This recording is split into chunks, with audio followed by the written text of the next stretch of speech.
चलिए अब हो गया हीट बजट। अब हम लोग देखते हैं टेम्परेचर इन्वर्जन यानी तापमान विलोमता। तापमान विपरीत हो जाना, तापमान का उलट जाना, आखिर ये क्या होता है? सॉरी, आखिर ये क्या होता है? तापमान को उल्टा हो जाना मतलब, उल्टा का मतलब क्या? क्या तापमान उलट जाता है? अभी आपने देखा जैसा कि 165 मीटर पे 1 डिग्री सेंटीग्रेड कम हो जाता है, पर किलोमीटर 6.5 डिग्री सेंटीग्रेड टेम्परेचर कमता है, यानी ऊंचाई बढ़ने के साथ साथ टेम्परेचर कम हो रहा है।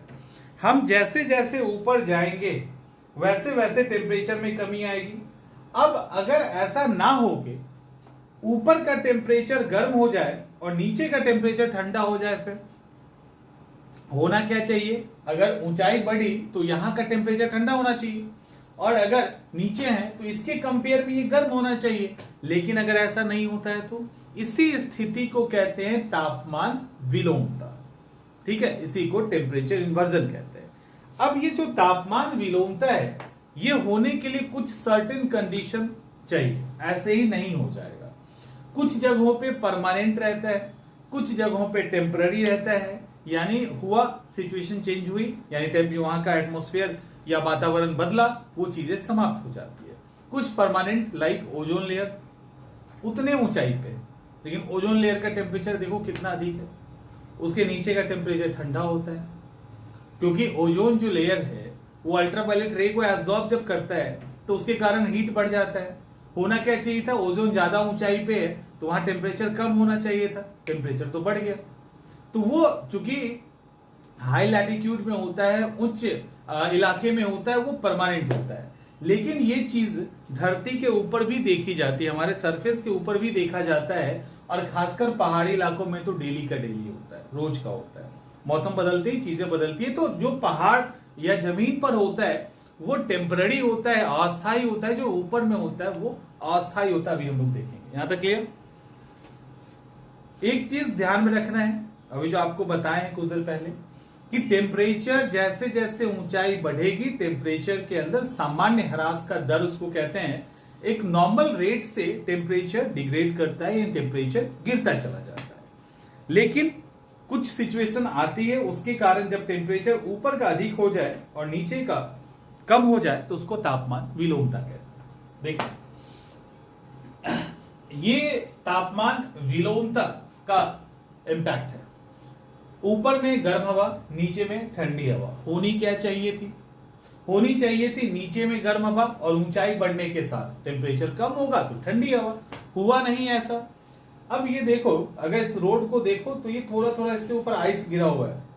अब सवाल है कि टेम्परेचर जो इन्वर्स होता है, जो विलोम होता है, वो कब होता है? टेम्परेचर विलोम होने के लिए कुछ सर्टेन कंडीशन का होना बहुत जरूरी है। पहला, रातें लंबी हो और रातें लंबी हो और रातें ठंडी भी हो। तो खास करके जब ठंड का मौसम होता है उस समय ये देखा जाता है। आसमान साफ हो, हवा चल रही हो पर थोड़ी थोड़ी, बहुत ज्यादा नहीं। हवा ड्राई भी हो, हवा का ड्राई होना भी बहुत जरूरी होता है। तो ये कुछ सर्टेन कंडीशन अगर हैं तब तापमान विलोमता की स्थिति होगी। और ऐसा अक्सर ठंडे के रात में होती है। रातें लंबी होती है, रातें ठंडी होती है, हवा ड्राई होता है, मौसम साफ होता है और हल्की हल्की हवा चल रही होती है। तो ये कंडीशन रात में जब बनता है तो होता क्या है कि जब पृथ्वी के द्वारा जितने भी सूरज से टेम्परेचर एब्जॉर्ब किया गया है उस सारे हीट को तो रिलीज कर दिया जाता है।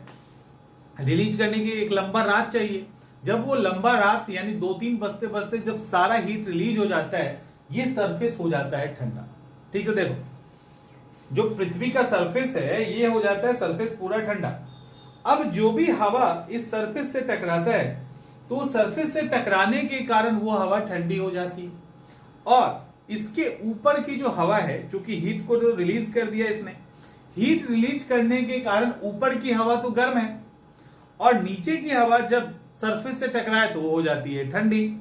तो एक ऐसा यहाँ पे हवा का एक ऐसा कंडीशन बनता है जिससे ऊपर की हवा कंपेयर टू लोअर एयर, वो जो ऊपर की हवा है वो क्या हो जाती है गर्म, और नीचे की जो हवा है हो जाती है ठंडी। राइट। थोड़ा गले में इचिंग है ना, इसलिए प्रॉपर एक्सप्रेस करने में दिक्कत हो रहा है, बट समझ गए ना आप लोग कि ऊपर की जो हवा है वो हो जाती है गर्म, किसके कारण? हीट बजट में जब हीट रिलीज धरती के द्वारा कर दिया जाता है। अब नीचे का पूरा ठंडा, ये हवा जब नीचे आती है तो हवा हो जाती है ठंडी, तो नीचे की हवा हो गई ठंडी, ऊपर की हो गई गर्म। होना क्या चाहिए था? नीचे का गर्म, ऊपर का ठंडा। तो इसके कारण जो उस समय का टेम्पररी एक एनवायरमेंट बनता है वो तापीय विलोमता की स्थिति उत्पन्न करता है। क्लियर हो गया? समझ में आ रहा है? अब सब पहला कंडीशन, रातें लंबी होनी चाहिए। क्यों? क्योंकि सारा हीट वो रिलीज कर पाए। दूसरा, आसमान साफ होना चाहिए। अगर क्लाउड होगा तो green house gas effect create करेगा और प्रॉपर रिलीज नहीं कर पाएगी धरती हीट को, तो उसके कारण ये उतना ठंडा नहीं हो पाएगा। हवा भी बहुत ज्यादा नहीं चलनी चाहिए, क्योंकि अगर बहुत ज्यादा हवा चलेगी तो बहुत ज्यादा हवा मिक्स हो जाएगा, तो वो एक परमानेंट टेम्पररी जो उस समय के लिए एक तापीय विलोमता की स्थिति बनी है शांत हवा के कारण, वो नहीं बन पाएगा।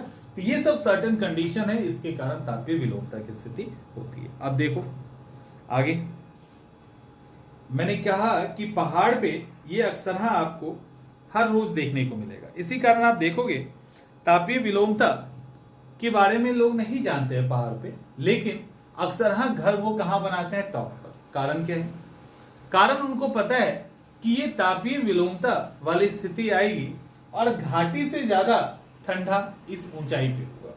अब सोचो पीक है, तो हम लोग नॉर्मली जब नहीं जानेंगे इस कॉन्सेप्ट को तो हम लोग यही कहेंगे ना कि अरे पहाड़ की जो ऊंचाई है, ऊंचाई पे अगर घर बनाएंगे तो और ठंडा रहेगा, बट ऐसा नहीं होता।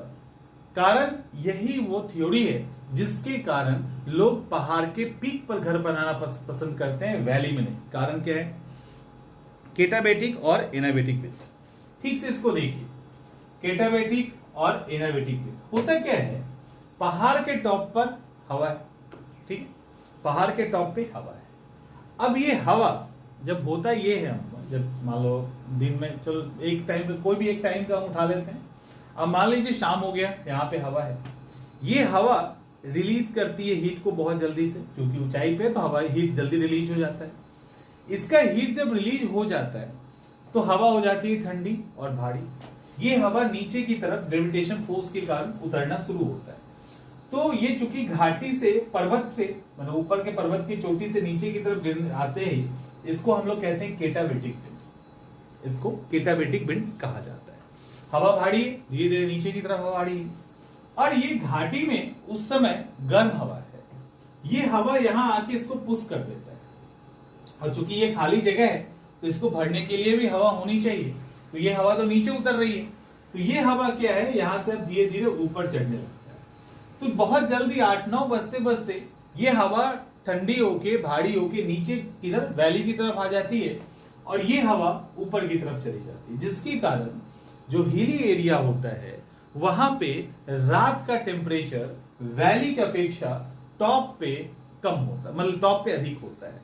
यानी अगर ठंडे की बात करें तो वैली में ज्यादा ठंड लगेगी, उसके कंपेयर में यहाँ पे ठंड कम होता है। ठीक है, तो इसी को कहते हैं घाटी पवन, और इसी को कहा जाता है पर्वतीय पवन। ये पर्वतीय पवन हो गया, ये घाटी पवन हो गया।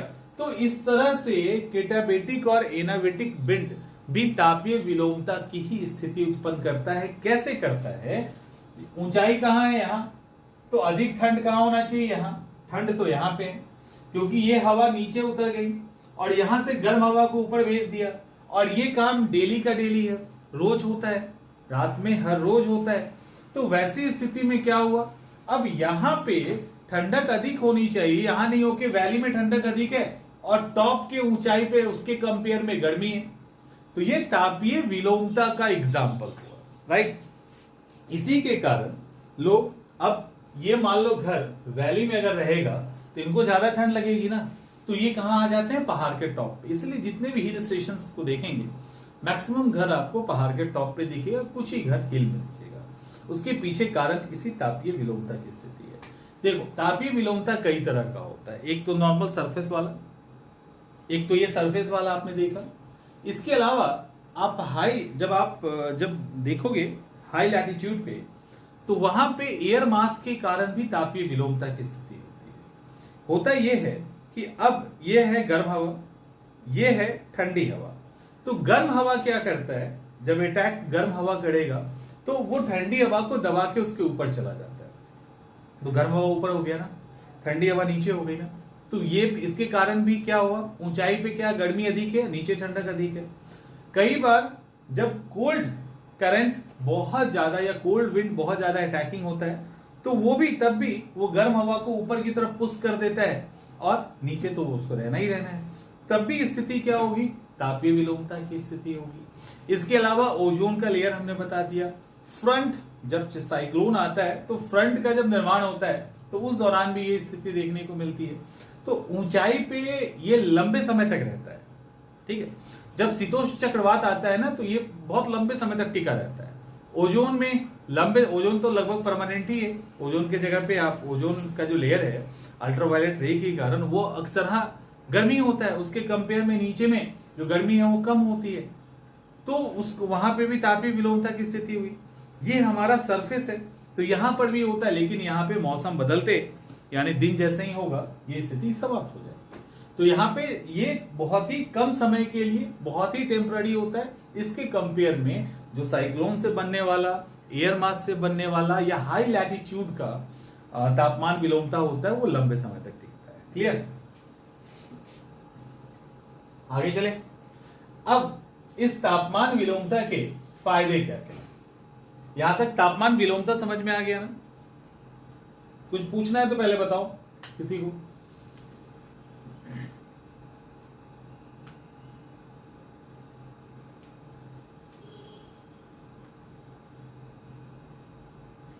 ओके देखिए होता क्या है, होता क्या है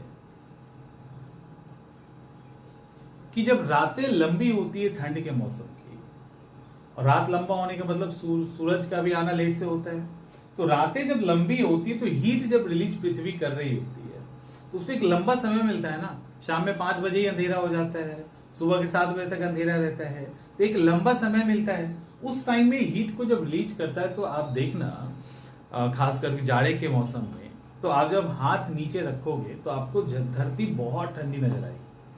तो उस ठंडी होने के कारण उससे जो भी चीजें टच करेगा वो ठंडा हो जाएगा ना।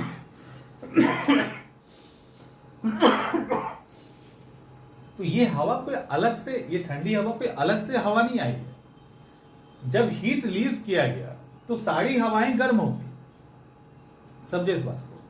जब पार्थिव विकिरण के द्वारा हीट रिलीज किया गया पृथ्वी के द्वारा, सरफेस के द्वारा, तो इसके कारण सारी हवाएं जो हैं वो सारी हवाएं ही गर्म हो गई।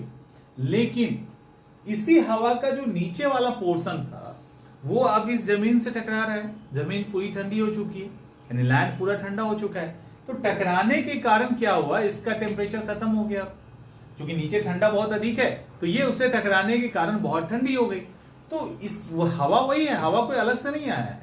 क्योंकि हवा तो बहुत, एक और कंडीशन है ना कि हवा बहुत ही स्लो होनी चाहिए, मंद मंद चलनी चाहिए। तो यही वो हवा है, चूंकि ये जमीन के संपर्क में आ गया, जमीन काफी ठंडी है, उसके कारण ये ठंडा हो गया और ये गर्म हो गया। तो उल्टा स्थिति बना ना। तो ये कोई ठंडी हवा बाहर से नहीं आई, इसी हवा के नीचे के लेयर का जमीन के टच होने के कारण उसका टेम्परेचर चला गया और वो हवा ठंडी। That's it. ठीक है, और कुछ पूछना है मैसेज कीजिए। आगे चलते हैं कि इसके फायदे क्या क्या है। देखो